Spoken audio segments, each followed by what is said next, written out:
Hey bafowethu, le video endiyenza apha ndiyenzela abafowethu abasayikhonzile i-EFF. Ndingatsho futhi into bangasayikhonzi. But ndiyarhalela because ngoku lixesha lama-elections bafethu. Sibheke kuma-elections right now nge-20 nange-21 kaJune kuzabe kuvulelwe i-registration ye-local municipal elections. Then nge-4 kaNovember 2026 kuyavotwa kuvotelwa i-local elections. Sisiya ke phofu yonke le nto singamanga siya ku-2029 akekho kude bafethu in as much as singayiboni into yoba hayi after ungoku kusekhona boma 2-3 years to come. Bafethu singayijongi ngelo lihlo elo. Bafethu sekukaninzi sisitsho into yoba uMalema ubonakala ingathi akayithandi ncam bafethu iSouth Africa. uMalema akazithandi ncam iSouth Africans qha abantu bangasi-understand and kube kuthi xa ezathi hayi i-artists zangaphandle zicula kwegqithe zaseSouth Africa, hayi abantu bangaphandle bakhuthela ukugqitha abantu beSouth Africa, yonke loo nto le uyabona. Uthe mhla esithi to put South African first, that is nonsense. Ndarhalela ukunibuza into yoba nyanyani anirhalelanga into yoba manibekwe ngaphambili. You really do not want, ninazi followers zakhona, you really do not see anything wrong by not be put first.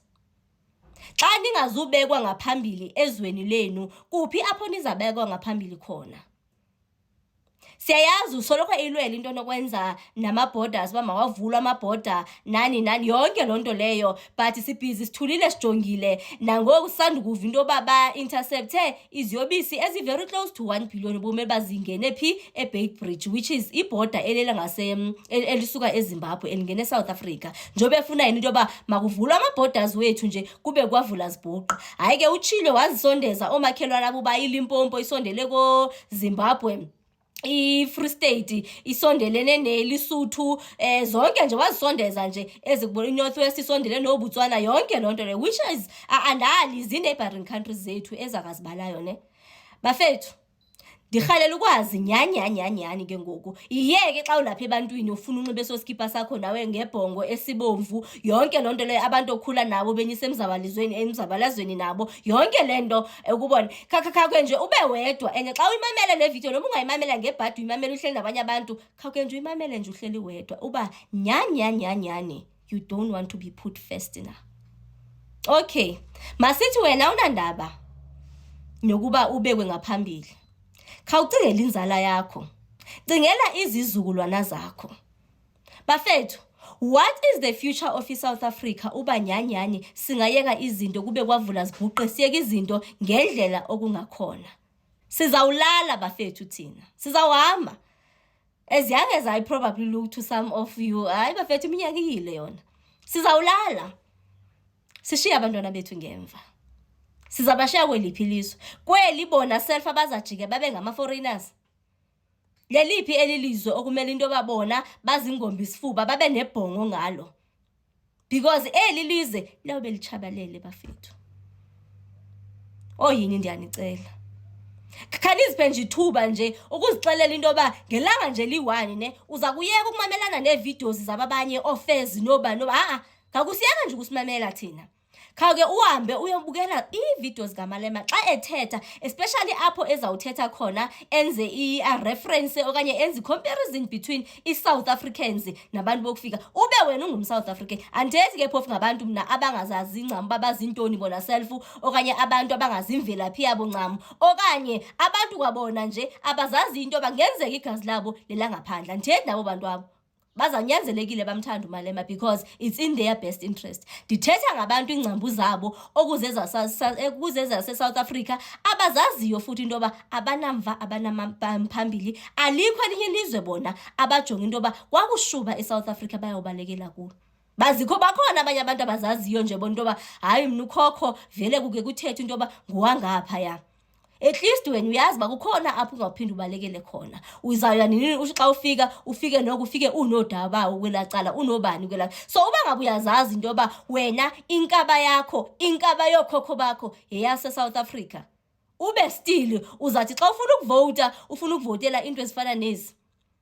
Bafethu, I am humbly asking you all, and I'm going to humble myself before you. Ndicela into yoba oyenzayo ngokwazi ba usenzeli wena, wenzela abantwana bakho. Ungasavoti ngenhliziyo. Ungavoti nge-emotions. Right now, sicela nivule ingqondo bafethu. Ungavoti futhi ngesusu sakho ngoba ngoku kungenzeka into yoba bakhona abadlayo ngayo yonke lento. Ungavoti because usidla wena. Kungenzeka wena udle but generations zakho to come zingayifumani lo nyweba. Andithethi kakubi bafethu. You look at how uTata Nelson Mandela wethu was. Indlela ifani isiduko isibongo sakwaMandela sasithathwe sabekwa phezulu ngakhona. Siphi ngoku? Sisekula mgangatho lowana na. So oyenzayo sometimes nawe asuyenza because wena uphila because kungenzeka into yoba wakulala siyawujika izinto.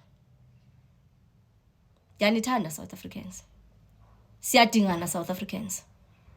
Cela silwe izwe lethu. Lizwe lokhokho bethu. Kukhona okhokho bethu abalala kwachitheka igazi bethi belungiselela thina izwe lethu. And I'm definitely sure babengenzi uba makube so. Oyini South Africans, oyini bantakwethu. Let the borders be open. And if the gates are not going to be open for SADC, fellow SADC people, please find a creative way. This is your home. Your families are here. There's no way anyone is going to close you out here. Lesotho and Free State are one thing. Mpumalanga and Swaziland are one thing. Northwest and Botswana are one thing. Limpopo and Zimbabwe are one thing. What is the point? There's no point at all except people who suffer from self-hate. Put South Africa first nonsense. The borders are closed. Put South Africa says close the borders. The borders are closed. Are you employed now? You are not employed, even with borders closed. Even with the borders closed.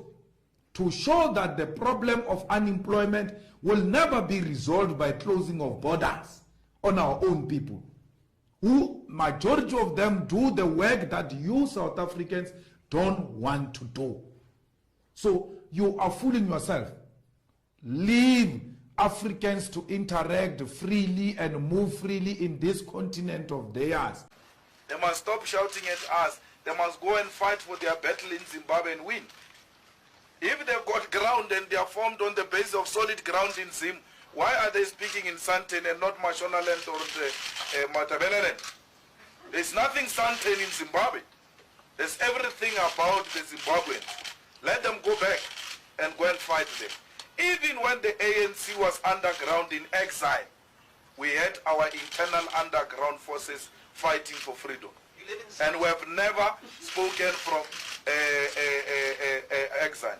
We call on Zimbabweans to stop being cowards and confront Mnangagwa's government and go and reclaim their own country.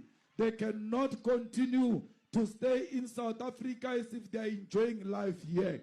You will never enjoy life in somebody else's country. You can only enjoy life if you go home and remove ZANU-PF from power and arrest those who are stealing the gold of Zimbabwe. No one is going to fight for these Zimbabweans who are loitering the streets here. They are their own liberators. For once, they must take responsibility and get into buses and go home and vote. Zimbabweans are called upon to go home and vote and stop blaming other people for their own misfortunes, which they've got solutions to. It has always been a problem, both in the hospitality industry and in the security industry, where foreigners are preferred over our people. The most dangerous crimes today are committed by the so-called foreigners. Because those people are dead already.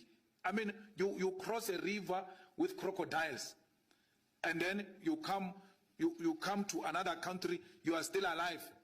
That's a bonus. I'm not prepared to take a platform and say foreigners must go home. I would rather not be a president of South Africa. I'll be a president of my children at home. We'll practice cabinet there. No, I don't want. I must go and tell these hungry Zimbabweans to live here. Africa, when the elections, get into buses and go home.